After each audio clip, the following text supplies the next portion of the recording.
Hello friend, আমি তোমাদের সাথে উজ্জ্বল।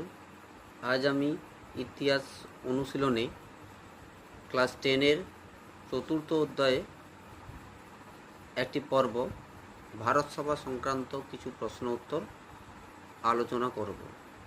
তোমরা মনোযোগ দিয়ে এই প্রশ্ন উত্তর পর্ব শুনবে, এগুলো তোমাদের পরীক্ষায় খুবই উপযোগী হবে। তাহলে শুরু করা যাক আজকের প্রশ্ন উত্তর পর্ব। একক ভারত সভা। ভারত সভা কবে, কোথায়, কার নেতৃত্বে প্রতিষ্ঠিত হয়েছিল? 1876 খ্রিস্টাব্দের 26শে জুলাই কলকাতার অ্যালবার্ট হলে সুরেন্দ্রনাথ বন্দ্যোপাধ্যায়, আনন্দমোহন বসু প্রমুখের উদ্যোগে প্রায় 700-800 জন প্রতিনিধির উপস্থিতিতে ভারত সভা প্রতিষ্ঠিত